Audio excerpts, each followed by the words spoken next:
Jetez un D8 plus 1, taguez ce nombre d'amis et racontez-leur une histoire en rapport avec eux. Est-ce que j'ai un D8 2 plus 1, 3.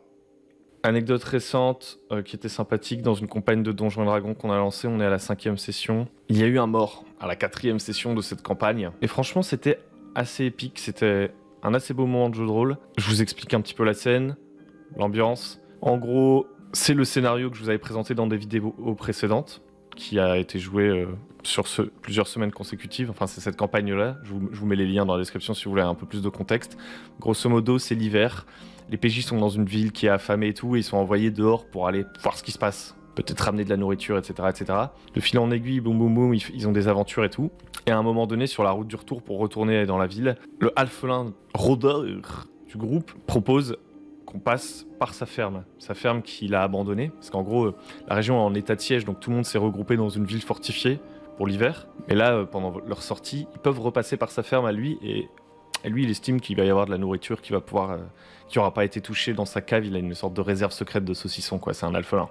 Donc le personnage, c'était plutôt un personnage un peu timide, pas très aventureux. Vous voyez un peu le classique Hobbit du Seigneur des Anneaux. En tout cas, il le jouait comme ça, genre un peu parti sur les routes malgré lui. Donc c'était un personnage qui était légèrement en retrait par rapport aux situations sociales et tout, mais il était un peu goofy. Vous voyez ce que je veux dire? Genre c'était un peu le personnage un peu amusant à qui il arrivait des trucs, etc. et qui serait sûrement amené à évoluer pour devenir de plus en plus héroïque et tout.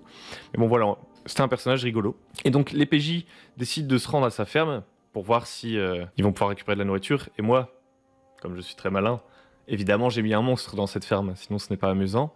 Et donc j'ai mis un ibours dans la ferme, en train de grailler toute la bouffe de l'alphelin. Donc au début, il arrive, je lui dis, vas-y, tu me décris ta ferme, dis-moi comment c'est et tout, comment c'est cool. Donc c'est vraiment de l'émergence, il fait, voilà, il y a le petit banc sur lequel j'ai l'habitude de m'asseoir. Ah là, je pense déjà à ce que je vais trouver dans ma cave, ma collection de saucissons extrêmement rares et précieux. Enfin bref, c'était assez marrant parce que comme ça fait une sorte d'ascension émotionnelle, genre en mode on est dans un endroit qu'on connaît bien et tout le monde rigole un peu et tout, genre en mode on va découvrir la super maison de l'alphelin. Et puis on envoie l'ascenseur émotionnel dans l'autre sens. Je commence à dire... T'entends des bruits bizarres qui viennent de ta ferme, et en fait c'est le ibours. Et après il y a un combat qui s'ensuit. Alors il faut savoir qu'en plus dans ce qui a pénalisé le groupe de PJ quand même, c'est qu'ils étaient 3, alors que d'habitude c'était un groupe de 4, et là il y en avait un qui était pas là pour jouer, donc il était pas dans la scène, donc ils étaient que 3 contre le ibours, ils étaient niveau 2. Donc moi je m'en fous un peu de l'équilibrage dans Donjons et Dragons. Je pense que c'est un combat plutôt difficile, on va pas se le cacher. En tout cas, vu que j'utilisais des dégâts médians, à chaque fois que le ibours y mettait une tatame à un joueur, le joueur il perdait la moitié voire plus de ses points de vie grosso modo. Et j'avais une chance insolente au dé. Alors moi je suis toujours en player facing, enfin j'utilise un tabletop pour jeter les dés devant mes PJ, vu qu'on joue à distance, pour qu'ils voient bien ce qui se passe. Et ce qu'ils voient, c'est qu'effectivement j'ai une chance d'enfoirer. Mais le combat est quand même assez épique et tout. Il y en a 2 qui se retrouvent au sol à devoir faire des jets de sauvegarde contre la mort, le alphelin rôdeur et le paladin humain. Et c'est l'humain voleur qui finit par slice la créature. Comme il est le frère du paladin, il court vers son frère pour le réanimer. Jet de sauvegarde contre la mort réussi et tout, il n'y a pas de souci. Ensuite, il court voir le alphelin qui a été projeté contre le puits de sa maison comme ça, brisé. Il essaye de le relever et tout, mais impossible. En plus... Enfin vraiment, en termes de chance, c'était...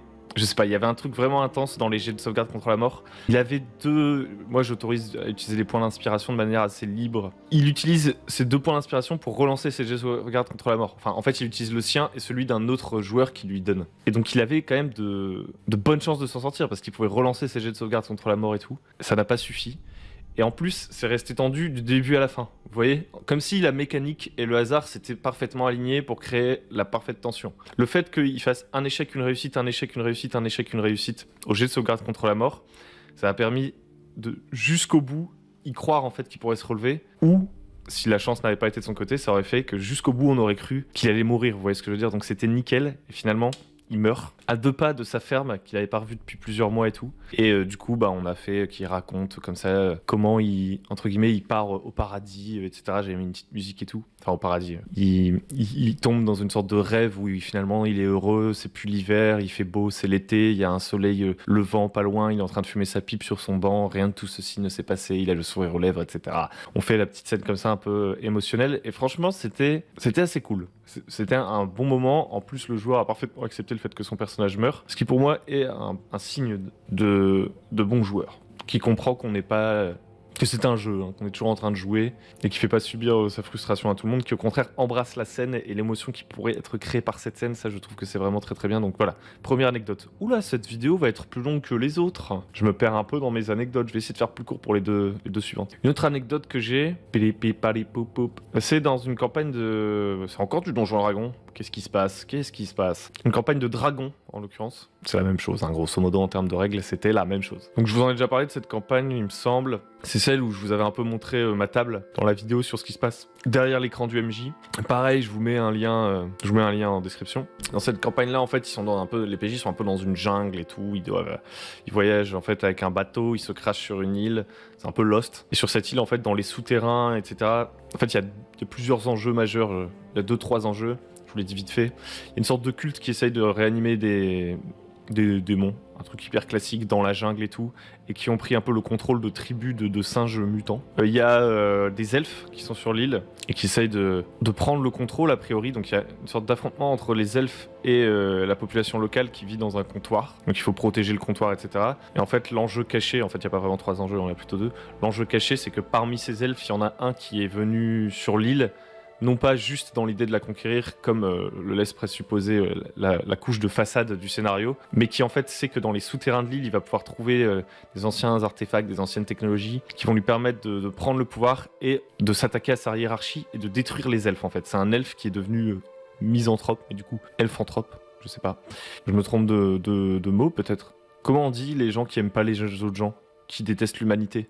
Ça m'énerve, moi. Bref, ils sont sur cette île où il se passe plein de trucs, il y a plein de factions et tout. Les PJ, ils arrivent comme ça dans la jungle, ils explorent un peu l'île, et en fait, ils tombent sur un monstre, une sorte... Le serpodar, je crois, le serpendar. C'est une sorte de serpent et de léopard. Et moi, je m'attendais à ce qu'ils affrontent la créature, vous voyez ce que je veux dire? Puis en fait, il y a un de mes PJ, il dit, alors que j'essayais vraiment d'amener de la tension et tout, et de faire de cette créature quelque chose d'intéressant, il dit, j'essaie de la dresser. Donc moi, j'étais pas trop d'accord déjà de base avec cette idée, parce que pour moi c'était une créature un peu magique, etc., qui pouvait pas se laisser dresser comme ça d'un claquement de doigts. Et puis en fait, tout bien réfléchi, je me suis dit, ce joueur, il arrive pas trop à briller dans la campagne jusqu'à maintenant. Et j'ai même l'impression qu'il essaie de m'envoyer des signaux. Il jouait un érudit, et voilà, il avait l'impression que son personnage servait pas à grand chose. Il essaie de dresser la créature, et moi je me dis franchement ça va être très très difficile. Donc je mets une difficulté hyper haute. Genre je lui dis...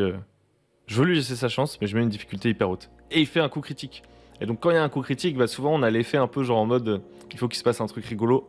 Et là, par rapport au niveau d'énergie de la séance et tout, je me suis dit ça pourrait être un bon boost d'énergie de finalement rendre le truc humoristique, quitte à casser un peu ton monstre dramatique, quoi. Et du coup, je lui demande de m'expliquer comment il dresse la créature, il m'explique qu'il fait la danse du serpent et tout. Je fais ok, c'est parti, c'est le donjon Nullbug pendant 30 minutes.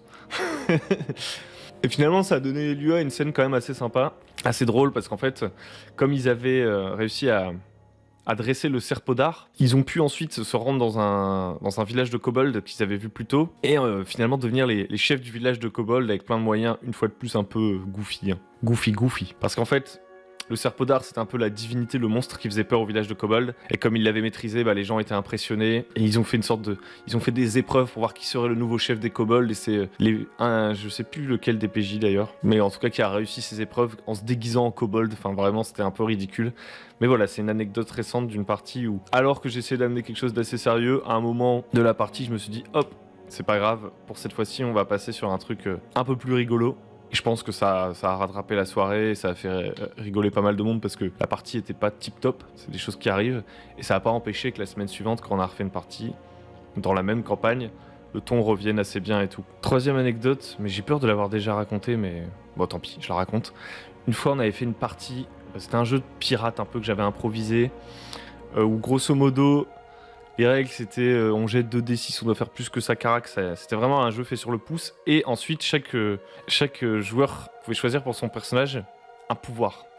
Avec des cartes, ils pouvaient utiliser des pouvoirs qu'ils avaient un peu à la One Piece. C'est-à-dire, si tu tires une carte noire, ton pouvoir fait une catastrophe. Si tu tires une carte rouge, ton pouvoir fonctionne parfaitement et fait un truc cool. C'était pour un one-shot, c'était un système un peu délire. Et en gros, déjà, un truc qui m'a fait plier de rire à l'époque, c'est que les gens que j'avais invités, c'était des gens qui faisaient pas beaucoup de jeux de rôle. J'avais dû faire, c'était des potes, et ils ont dû faire une fois de jeu de rôle avec nous. Et genre, je leur dis, ouais, vous pouvez choisir les pouvoirs que vous voulez et tout. Il y en a un, il connaît pas One Piece. D'ailleurs, moi-même, je connais pas bien One Piece. Mais je sais quand même que Luffy, le personnage principal, il est élastique. Vous voyez ce que je veux dire? Le mec ne connaissait pas One Piece. Il me l'a dit après, et genre, je le crois sur parole parce que c'est pas du tout son truc les mangas. Mais dans un scénario de pirate, je lui demande quel pouvoir il veut, il me dit qu'il est une sorte d'homme caoutchouc. J'ai halluciné, je le fais. Tu le fais exprès. Et déjà, j'étais assez surpris de ça. Et en fait, un autre truc qui m'a tué, parce que bon, il y en a un, il a pris, ouais, je contrôle le feu. Une, en l'occurrence, qui a dit je contrôle le feu. Une qui dit ouais, j'ai avoir des visions un peu prémonitoires. Et on a le quatrième, il me dit je peux parler aux animaux marins. Genre vraiment le pouvoir naze. Le pouvoir naze. Mais bon, c'était marrant. Ils sont sur l'île des pirates, il y a le roi des pirates, c'est un peu Picsou et tout. En gros, à un moment donné, le roi des pirates, il leur demande d'aller sur l'île de Lily la Bougresse. C'est un PNJ que j'avais inventé. Lily la Bougresse, donc évidemment inspiré de Lily la Tigresse pour son nom. Et en fait, il s'agissait d'un PNJ qui était inspiré de la sorcière des Landes, un petit peu dans le château ambulant, donc une femme vraiment, voilà, costaud, on va dire, physiquement. Donc pour la description physique, ce serait un peu ça. Mais sinon, en fait, j'en avais fait une sorte de femme qui parlait comme ça. Je sais pas, c'était vraiment débile. Et en fait, le roi des pirates, il les envoyait pour convaincre Lily la Bougresse de l'épouser. Vous voyez, genre vraiment le truc débile. Il envoie des sortes d'émissaires pour la convaincre de venir, de le rejoindre sur son île, parce qu'elle ne répond plus à ses lettres, etc. Et lui, il est fou amoureux d'elle et il aimerait qu'ils se mettent ensemble, tout simplement. Donc les PJ, ils sont un peu en ambassade et tout, ils doivent tout faire pour impressionner Lily la Bougresse, se montrer comme les serviteurs d'un roi lointain qui s'avère être un homme charmant, plein de qualités et tout. Et eux, ils doivent en être le reflet, mine de rien, puisqu'ils sont les représentants. Et du coup, ils commencent à essayer de faire des gâteaux et tout. Genre, ils écrivent des poésies, mais genre des poésies genre rincées. Et il y en a un, du coup, celui qui contrôle les animaux, il fait un spectacle pour Lily la Bougresse où il fait danser des dauphins dans la mer et tout. Enfin, genre vraiment, c'était complètement con. Et on était pliés de rire avec son accent débile de Lily la Bougresse qui faisait « Mais c'est incroyable ce que vous êtes capable de faire. J'aimerais vraiment rencontrer ce seigneur venu d'au-delà des mers. » Enfin bref. On s'était vraiment bien marré, voilà. J'ai une théorie, vous allez me confirmer ça, mais c'est que c'est nul à chier d'écouter des gens qui racontent des anecdotes de jeux de rôle. Moi, la plupart du temps, qu'il y a quelqu'un qui me raconte ce qui s'est passé pendant une de ces parties, à moins que ça ait un intérêt, on va dire, un petit peu de réflexion, mais qui me raconte comme ça un moment qu'il a vécu en partie de jeu de rôle, en général, et qu'il a trouvé drôle, hein, la plupart du temps. En général, je suis gêné, je sais, j'arrive même pas à rire, mais bon, ça c'est mon côté un petit peu introverti, je sais même pas comment réagir. Je sais pas recevoir les compliments, je sais pas en donner. Putain, c'est difficile. Mais voilà, je pense que c'est vraiment pourri d'écouter des gens raconter leurs anecdotes de jeux de rôle la plupart du temps. Vous me direz ce que vous en avez pensé. Et puis voilà, c'est la fin de ce RPG A Day, j'espère que ça vous a plu. C'est pas... Voilà. C'est assez différent de ce que je fais d'habitude. Je vois bien que le nombre de personnes qui regardent les vidéos est largement inférieur quand je fais le RPG A Day. Mais bon, pour être franc, ce que j'espère juste, c'est que vous trouvez pas ça complètement naze. J'avoue qu'il y avait des questions qui étaient pas ouf en plus cette année. Donc il y a peut-être des jours où vous deviez vous dire « Ouais, la barbe, j'ai autre chose à foutre. » Je pense qu'il y avait aussi des trucs assez sympas. Je vous remercie d'avoir suivi, si vous avez suivi l'ensemble du RPG A Day, c'est très sympathique. Je doute qu'il y ait beaucoup de gens qui découvrent la chaîne avec ces vidéos, mais je vous dis, n'hésitez pas, si c'est le cas, à liker, à vous abonner. Sur la chaîne, il y a plein d'autres vidéos sur des formats très très différents. Donc ça va être kiffant. On se retrouve bientôt sur le bon MJ. Ciao, bisous et bonne partie de jeu de rôle.